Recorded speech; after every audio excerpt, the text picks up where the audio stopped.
Hello friends, आज हम बात करते हैं पीरियोडिक टेबल यानी कि आवर्त सारणी के बारे में। हम ये जानते हैं कि जो आवर्त सारणी हम अभी पढ़ रहे हैं वर्तमान में, प्रेजेंट टाइम में, वो किसकी आवर्त सारणी है? हेनरी मोजले।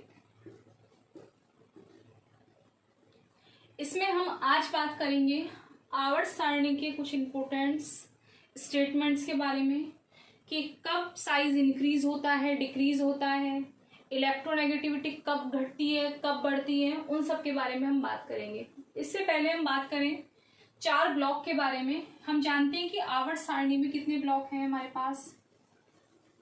4 ब्लॉक है। 4 ब्लॉक की हम बात करें तो हमारा जो फर्स्ट और सेकंड ब्लॉक है वो हमारा कहलाता है कौन सा ब्लॉक? S block. उसके बाद हम बात करें 13 to 18, 13, 14, 15, 16, 17 एंड 18। ये 6 हैं हमारे कौन से ब्लॉक में? पी ब्लॉक में। यहाँ हमने लिया 1 to 2, यहाँ हमने लिया 13 to 18। इनके बीच की हम बात करें तो बीच में हमारा है 3 to 12, 3 to 12 आता है हमारा कौन से ब्लॉक में? डी ब्लॉक में। बाकी एक और नीचे हमारे 14 लाइंस की एक है हमारे पास लेंथेनॉइड सीरीज और सेकंड है हमारी एक्टिनॉइड सीरीज। ये दोनों मिलाकर इन दोनों में 14 एलिमेंट, इसमें भी हमारे पास कितने एलिमेंट हैं? 14 एलिमेंट।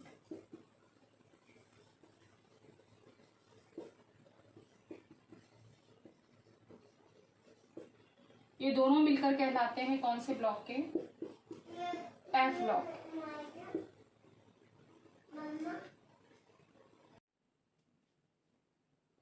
तो इस तरह से हमने यहाँ 4 ब्लॉक की बात की।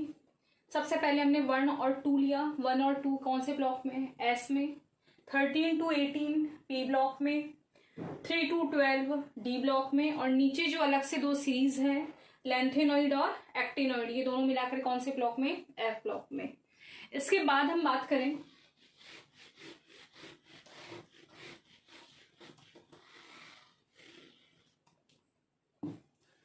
हम एक तो बना लेते हैं ग्रुप फर्स्ट वाला, जो कौन से ब्लॉक में था हमारे पास?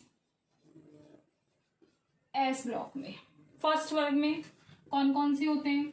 Hydrogen, lithium, sodium, potassium, rubidium, caesium और फ्रांशियम। कोई सा भी हम एक आवर्त बना लेते हैं, पीरियड बना लेते हैं। हमने लिया सेकंड पीरियड।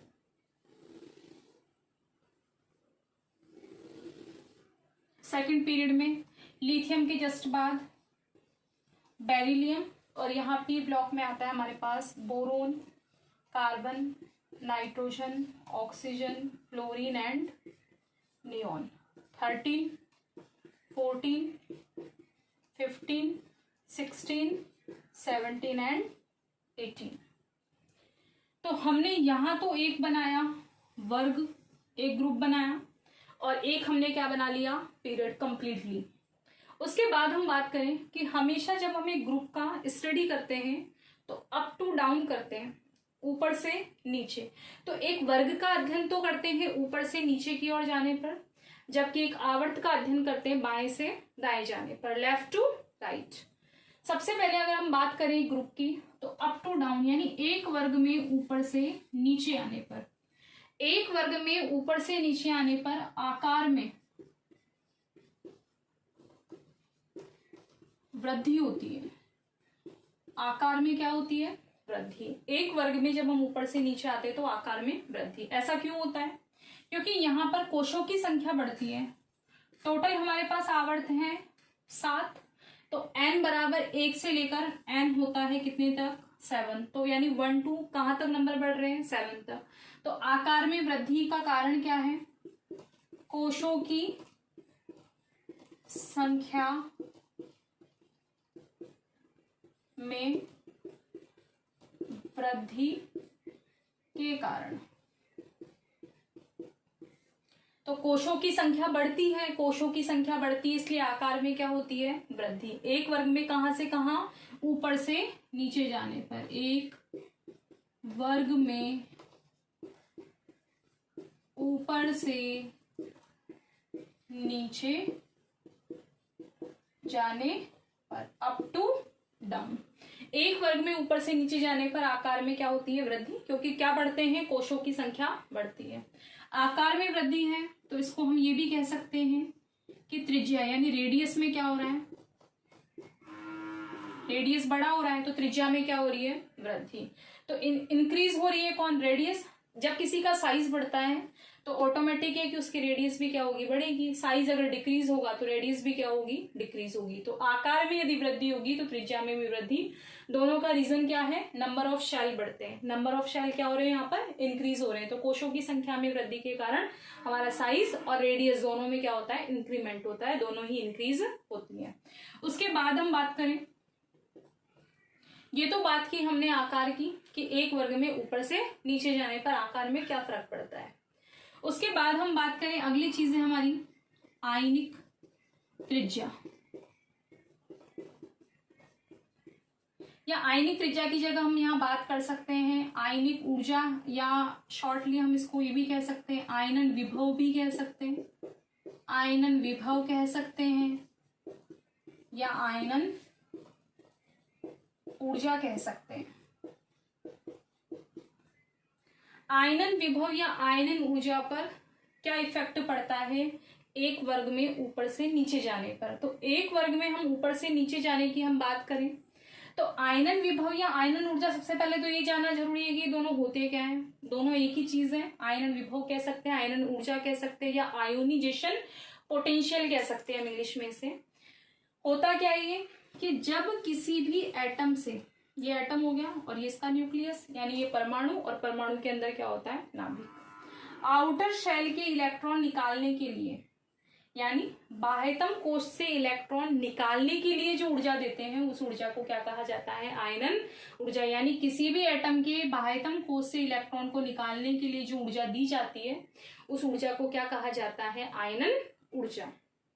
क्या इफेक्ट पड़ेगा इसका, हमने कहा कि एक वर्ग में जब ऊपर से नीचे आ रहे हैं तो आकार में क्या हो रही है, वृद्धि, यानी आकार क्या हो रहा है, बड़ा।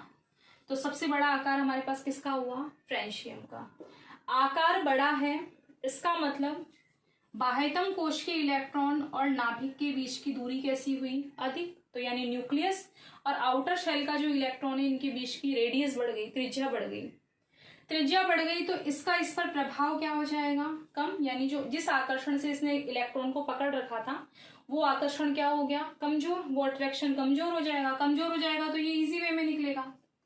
जब ये आसानी से निकलेगा तो ऊर्जा हमें क्या देनी पड़ेगी, कम। जब कोई इलेक्ट्रॉन आसानी से निकल रहा है तो ऊर्जा कैसी लगेगी, कम। तो आयनन ऊर्जा का मान क्या हो गया, कम।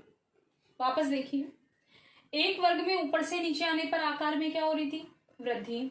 जब आकार में वृद्धि होती है तो नाभिक और बाह्यतम कोश के बीच की दूरी क्या हो गई, बढ़ गई। यानी ये नाभिक के प्रभाव क्षेत्र में नहीं रहा तो आसानी से निकल जाएगा। जब कोई चीज आसानी से निकलेगी तो आयनन ऊर्जा कैसे देनी पड़ेगी, हमें कम देनी पड़ेगी, कम देनी पड़ेगी। तो हमारा आयनन विभव और आयनन ऊर्जा के मान क्या हो जाएंगे, कम। कब, जब एक वर्ग में हम ऊपर से कहाँ जाएंगे, नीचे। अगले टॉपिक में हम बात करेंगे इसी के दो चीजों के बारे में। उसमें एक आता है हमारा इलेक्ट्रॉन बंधुता, इलेक्ट्रोनेगेटिविटी। और हेलो फ्रेंड्स, कल हमने बात की थी एक वर्ग में ऊपर से नीचे जाने पर एक आकार में क्या इफेक्ट पड़ता है, उसकी रेडियस में क्या इफेक्ट पड़ता है। सेकंड नंबर हमने बात की थी आयनन ऊर्जा के बारे में। थर्ड नंबर पे आज हम बात करेंगे इलेक्ट्रॉन बंधुता के बारे में। इलेक्ट्रॉन बंधुता भी कह सकते हैं, या इसी का दूसरा नाम है इलेक्ट्रॉन लब्धि एंथैल्पी, इलेक्ट्रॉन गेन एंथैल्पी। ठीक है, दोनों नाम इसके हैं। इलेक्ट्रॉन गेन यानी इलेक्ट्रॉन को ग्रहण करना। कल हमने बात की थी ये एटम, ये इसका न्यूक्लियस। कल हमने आयनन ऊर्जा की बात करी थी कि इलेक्ट्रॉन निकालने के लिए जो ऊर्जा देते हैं वो कहलाती है आयनन ऊर्जा। लेकिन अगर हमें किसी में इलेक्ट्रॉन ऐड करना है, जैसे हमारे पास यहाँ कोई इलेक्ट्रॉन है, इसे हमें एटम में क्या करना है, ऐड करना है। तो ऐड जब भी कोई इलेक्ट्रॉन होता है तो उस दौरान एनर्जी रिलीज होती है, ऊष्मा मुक्त होती है। तो ये जो ऊर्जा निकलती है, उस निकलने वाली ऊर्जा को क्या कहते हैं, इलेक्ट्रॉन लब्धि एंथैल्पी। यानी इलेक्ट्रॉनों के ग्रहण करने के दौरान जो ऊर्जा रिलीज होती है उसे हम क्या कहते हैं, इलेक्ट्रॉन लब्धि एंथैल्पी। इसका क्या इफेक्ट पड़ेगा, इसी में हम देखते हैं।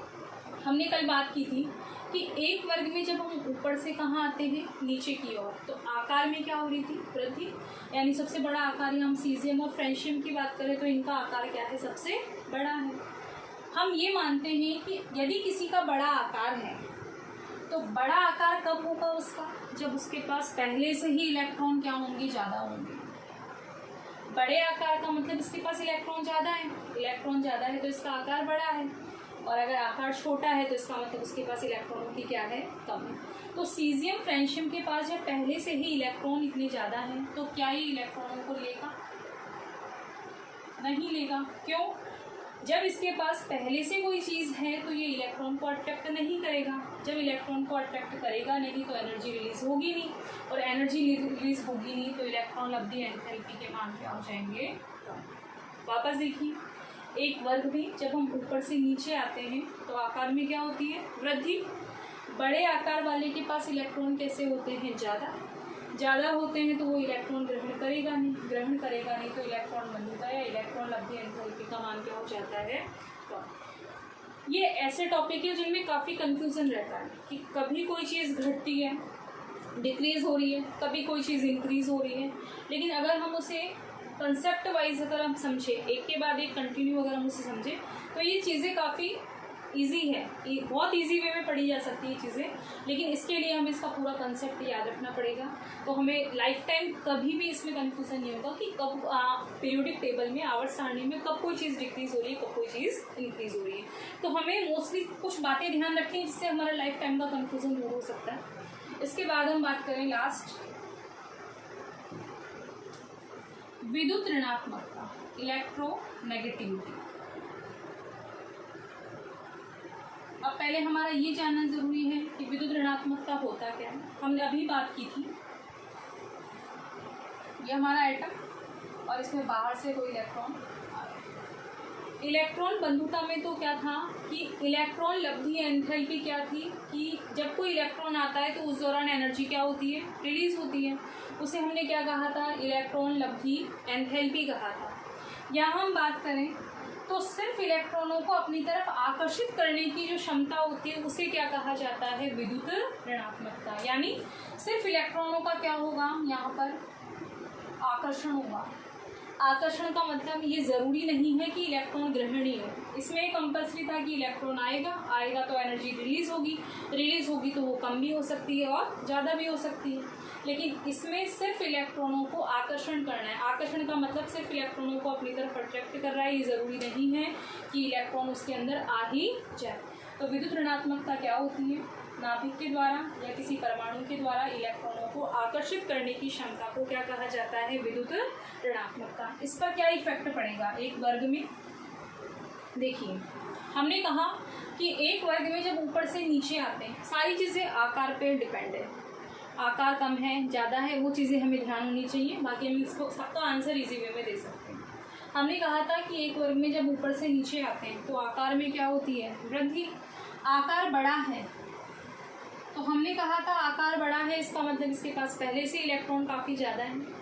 तो जब किसी के पास पहले से इलेक्ट्रॉन ज़्यादा है तो क्या वो इलेक्ट्रॉनों के अट्रैक्शन में इंटरेस्ट दिखाएगा, नहीं दिखाएगा।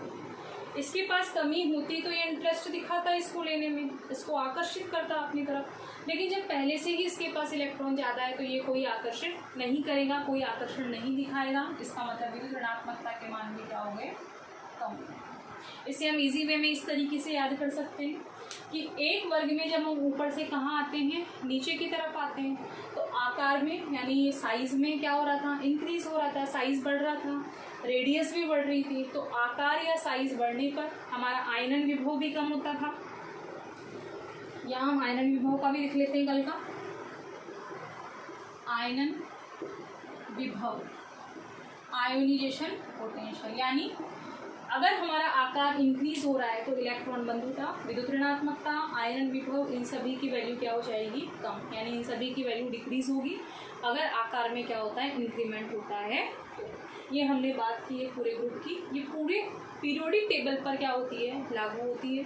इसमें हम डी ब्लॉक को इन्वॉल्व नहीं करेंगे, लेकिन एस और पी ब्लॉक के सभी तत्वों पर ये नियम लागू होता है। एक्सेप्शन अलग चीज़ है, लेकिन अगर हम कॉमनली यानी जनरली अगर हम पूरी आवर्त सारणी की बात कर रहे हैं तो ये रूल सभी पर फॉलो होता है। Thank you so much.